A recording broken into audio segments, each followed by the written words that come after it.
Bonjour à tous et à toutes, bienvenue sur The Rick and Spoke.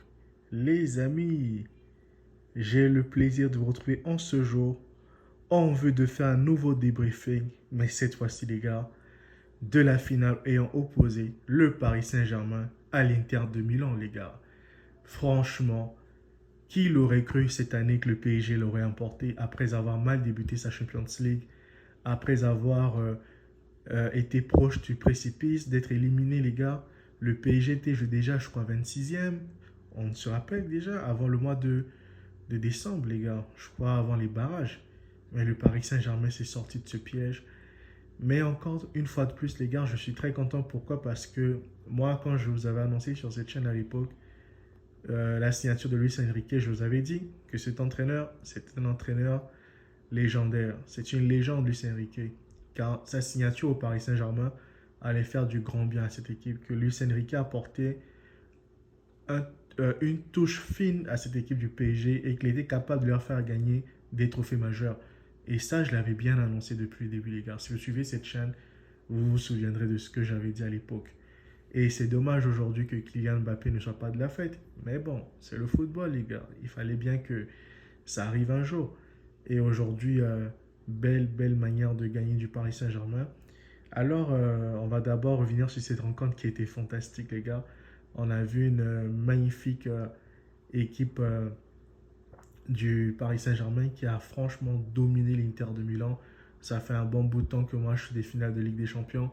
Mais cette finale de Champions League me rappelle un peu la finale de Champions League qui opposait le FC Barcelone à Manchester United, les gars. Le, il y avait eu le match où le Barça gagne 2-0 et il y avait eu le match où le Barça avait gagné 3-1 avec un but de David Villa.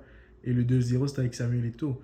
Ça me rappelle les deux finales du Barça, les gars, là où le Barça avait archi dominé Manchester United à deux époques différentes, les gars. On avait eu franchement de très belles affiches. Et aujourd'hui, on avait un Paris Saint-Germain qui a marqué, mais qui a écrasé l'Inter de Milan. Ça se voit que l'Inter, c'est une équipe de vieux, parce que quand tu as les Acerbi qui sont en défense, Acerbi a quoi, 38 ans, Yann Sommer aussi, je crois, il a 38 ans, ben ça se voit que c'est une équipe de vieillards. Et on a quand même Marcus Thuram, les gars. Vous savez, vous connaissez déjà mon opinion sur Marcus Thuram. Pour moi, c'est un joueur surcoté. Pour moi, je ne trouve pas que Marcus Thuram est efficace, hein. Ça, c'est mon point de vue. Il ne m'a pas encore démontré à 100% qu'il était fort, Marcus Thuram, parce que pour moi, c'est un gars surcoté. Il est comme Ronda Colomani, quoi, franchement. Mais aujourd'hui, il a fait ce qu'il pouvait faire. Il a pesé, il était bon en conservation de balles. En tout cas, il a rempli son rôle d'attaquant. Parce que c'est ce qu'on lui demande, d'être au but, de couvrir, d'accélérer, de provoquer un peu. Mais en face de lui, les gars, il y avait qui? Il y avait Pacho, les gars.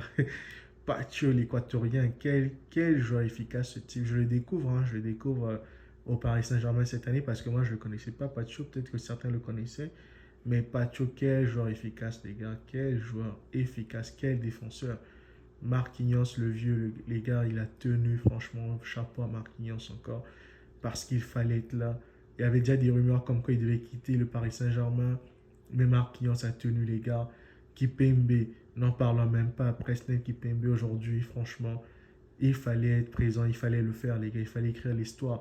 Et franchement, cette équipe du Paris Saint-Germain qui a gagné la Champions League, qui s'est réveillée au mois de janvier, les gars. Franchement, elle est belle, cette équipe-là. Elle est belle. Si elle n'avait pas gagné cette Champions League, ça aurait été une anomalie, ça aurait été une faute professionnelle, je sais pas moi. Il fallait que tous les joueurs démissionnent en même temps. Mais que dire de l'apport de Désiré Doué, les gars? Désiré Doué, mais quel joueur! Il est magnifique ce type, franchement, il est magnifique. Hormis ces petits jeux qu'il fait avec la balle, les pirouettes qu'il fait sur le terrain. Si c'était Vinicius, là, les gens ils allaient l'insulter, hein, ils cherchaient à tabasser Vinicius, mais le gars, franchement, il s'est révélé à l'Europe encore une fois de plus. Malgré aux Jeux Olympiques n'a pas été utilisé par Thierry Henry plusieurs fois, mais là, on découvre vraiment son potentiel, les gars. Et c'est fantastique le Paris Saint-Germain. Et que dire enfin, après 14 ans d'attente des QSI, enfin le Paris Saint-Germain gagne sa Champions League.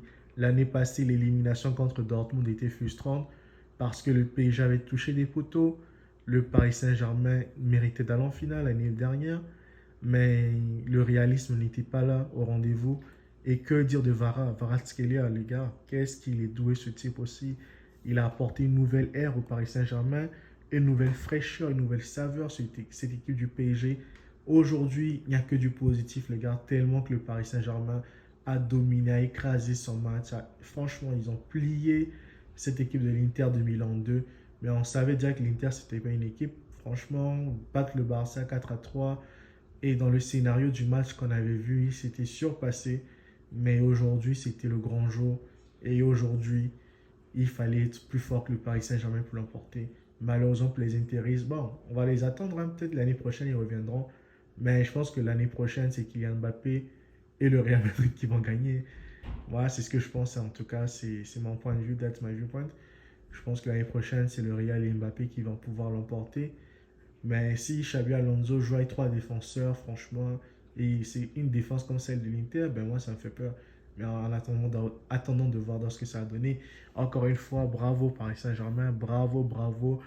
C'est un long travail, c'est un accomplissement de tous les joueurs qui sont passés au PSG, en commençant par Javier Pastore, Ezekiel Avedzi, Thiago Silva, Zlatan Ibrahimovic, Lucas Moura.